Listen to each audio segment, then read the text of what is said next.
Yo, what is going on, everybody? Sawk here. Today I'm bringing you guys my PCL Week 6 battle against odds are the GFX God himself and his Memphis Bewears.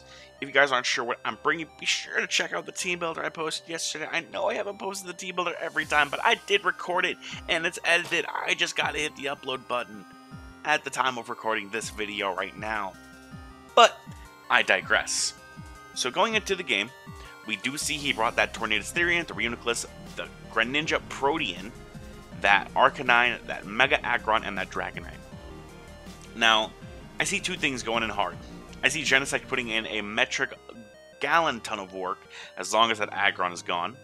But otherwise, Genesect has the ability to win here. Just outright win. If it's not Magic Guard Reuniclus, which we'll find out in the battle. But with that, I digress. Let's get right into the game here. Good luck, odds. Hope you have fun, and let's get into it here. So, my lead was Mega Dancey because I wanted to get my rocks up as soon as I can to pressure that Tornadus to defog because he does not want it on his Dragonite, which he does lead off with that Tornadus. Now, because I'm super duper scared of this thing getting Iron Tail, which I have used before, I know it gets Iron Tail for a fact, I am going to swap my Diancie out, which I led with just to get rocks up. I'm going to swap that right out into my Gastrodon as he goes into his Reuniclus, expecting me just to flat out attack with a Moonblast, a Diamond Storm, or something to that effect. As I do go into my Rotom Heat here. Now, Rotom Heat, I just went right for the Volt Switch. I had no reason to stay in. It gave me an idea of whether this thing was Fizz Def or specially defensive. As I do go right into my Gastrodon now. My boy my girl Squeezy. As the Reuniclus does click Shadow Ball. Now, it does do a decent chunk, however, it does get this special defense drop, which means Gastrodon is not going to live many more hits. Now, I do think I can take another Shadow Ball or two and a Psychic, as I do click Toxic here, completely forgetting that this thing gets grass coverage, such as Grass Knot. And, as we see that Toxic animation go off, I do get that Toxic off on it. Reuniclus does click Energy Ball. And Gastrodon is not taking that. Gastrodon is just going to flat out drop. So Gastrodon sadly will go down, and that will be the first knockout of the game. So, I'm going to bring out Diancie Knowles here, try to get some pressure onto him, as Diancie will Mega Evolve on this turn, get off that cool Mega Evolution, as they flip the stats from defense to attack, and I am just going to get my rocks up. I need my rocks up to pressure everything else on this team. Nothing else he really wants to take it. As because of the toxic damage on the previous turn on Reuniclus, we do know that it is Regenerator, not Magic Guard. He does click Flash Cannon here, and Flash Cannon, because he has no special attack investment whatsoever, I do get the absolute min roll and live on 1 HP. Any roll besides the min roll would have killed, but he got the absolute min roll with no special attack investment. I do click off that Moonblast just to get off a bit of chip damage, as Diancie will end up going down. And it is not looking good for the Twinneedles. It is not looking too great. However, that toxic damage is really starting to wear out there. I am going to go into my Moltres here, and I am going to try to pressure him out with a Bug Buzz, as a Specs Bug Buzz will hurt this thing. However, I predicted to switch out, so I'm going to go for the Quiver Dance, and because of the Quiver Dance, I am allowed to live any hit that this thing wants to go for because of its no special attack investment. As Reuniclus will go for that Flash Cannon, hoping for the crit, but it does not even do half. So Moltres lives that pretty handily and pretty nicely. As the Reuniclus will go down, as we see right there. And now he is going to send out Aggron. Now, this Aggron is 100% walled by Rotom Heat if it is not carrying Stone Edge and or Rock Slide. So, my play is just to go right to Mixtape, as we do see him get his Mega Evolution off, going from regular Aggron to the bulkiest boy you know around. And because of that, he's going to get his Mega off and go right for Heavy Slam, trying to kill the Rabombi, attacking what's in front of him. However, that does absolutely nothing to me.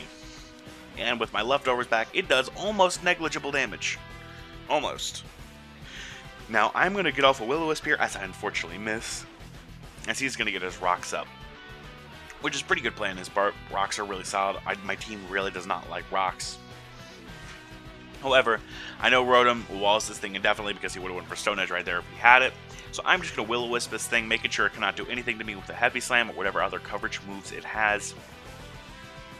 as that burn is going to start wearing down on it. He does go for the superpower, which is pretty cool. He does lower that attack though, so this Pokemon is literally about to get 1v1 by its best switch-in counterpart. So thankfully, Rotom Heat's on my side. So this next couple turns just going to be Rotom Thunderbolting, getting damage off, getting leftovers back, as Aggron is going to be slowly getting willed down, trying to use Heavy Slam or Superpower, anything in its arsenal to try to kill this Rotom. As you guys can see, that Heavy Slam is doing absolutely nothing to me, and Rotom is just getting its leftovers back, getting back to a decent amount of HP in case it needs to come in and wall something else like the Dragonite. So I do go for another Thunderbolt here, as we can see. That Thunderbolt is going to do enough to where Volt Switch will kill it with the next turn, as he is going to go with a Superpower. There's a little bit more damage, however, again, his attack and defense are just falling, and Rotom's getting its HP back, so it's sitting at a decent amount of HP. However, I'm not too sure how much more it wants to take, so I am going to go for the Volt Switch here, as Rotom will pick up the kill on Mega Aggron, as Mega Aggron will fall. The wall falls, and I am going to bring my Rotom back into me, and I am going to send out my Bewear. Now, I'm going to pause it right here. Now, the reason why I sent out Bewear is for a couple of reasons. Going over the rest of his team, he still has Dragonite, he still has Tornadus, he still has Greninja. Bewear can take any hit from the Dragonite, which is what it was EV'd to do. It can also take any hit from the Greninja. However, if he goes Tornadus, I know he wants to defog away, so I can pressure that thing in order to kill me, so it can't keep the rocks away. I can go into something like Rotom Heat, I can Thunderbolt it, I can Will-O-Wisp it, I can whatever I want to do. So Bewear was a safe all-around play because it pressured everything else on his team in order to put me into a better position. Even Arcanine can't do that much unless it's literally Adamant Band Flare Blitz, and that still has a chance to not kill. So Bewear was just an all-around good play, solid middle ground, and it's not predicting anything, it's just my best possible play. As Bewear's going to come on in, get his leftovers back, get back up to full HP, because who cares about rocks? Bewear doesn't. As he is going to go into his Tornadus Teat. And this is where the battle starts getting really fun. So he is going to click Hurricane, first turn, and Milwaukee avoids! Bewear avoids the attack, as I do go for the Ice Punch, and I dink it down so low. Now, this first Hurricane miss sucked, but this Hurricane miss sucked even more because he does not get to defog his rocks away. And because of that, Bewear, the boy, will kill this Tornadus without taking a lick of damage. So, Bewear, the god, will continue trouncing on through as Arcanine comes on in now. Arcanine's Intimidate will pop here. However, because Bewear's such a bulky boy, I can still OHKO with Earthquake, because after Flare Blitz damage, which you guys can see right here, it doesn't even do half. Bewear is so good at living hits, and then it just slaps off Earthquake like, yeah, yeet!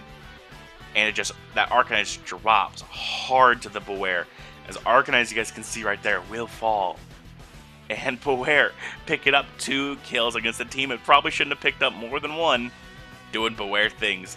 The MVP chants are out in the crowd as Greninja will come on in, and at this point I'm like, okay, Bewear, you've done your job. If you would have missed this Hydro Pump, I would have honestly felt so bad, but this Protean Greninja will hit its Hydro Pump, as Bewear unfortunately will drop.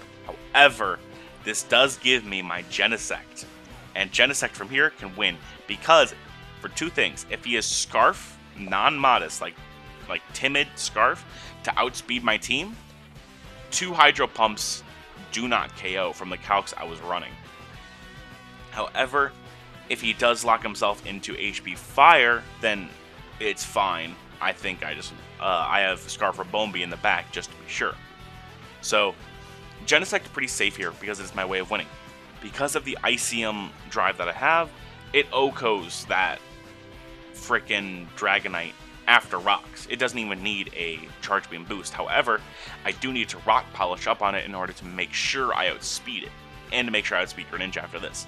So if I Rock Polish once and then I kill, it's just game. It's just game over. So I am going to pop in my Genesect here, as Genesect will get the download into attack, which is not necessarily the greatest thing I wanted it to. However, it is fine. as Greninja does click Ice Beam, and if he would have frozen me here, I had a chance at losing. However, it was a slim chance. But I digress. So Genesect will get that HP up. I will Rock Polish on this thing. As you guys can see, that Ice Beam did not do a KO. However, a Hydro Pump probably could have. I'm going to go for the Flamethrower here, as I do click that cool animation Flamethrower, as the Ice-type Greninja from Protean will go down. And boom. And then last, but certainly not least, is the Dragonite to come in and taste the fury of Genesect. Genesect's been waiting to get out there and get a couple of kills all season long.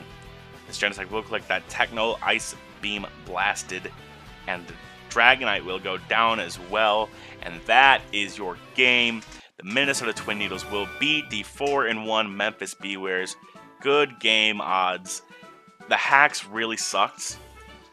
However, the ability for me to capitalize on that was huge in this game. Because he missed 2 Hurricanes, I was able to capitalize and put myself into a position where the rest of the hacks really didn't matter. Because if, say, Genesect went down to a Flamethrower or HP Fire from Greninja, I still had Scarf for Bombi, because we knew he could have been Scarf from damage. So Scarf for Bombi comes in, and I click Moonblast or U-turn twice.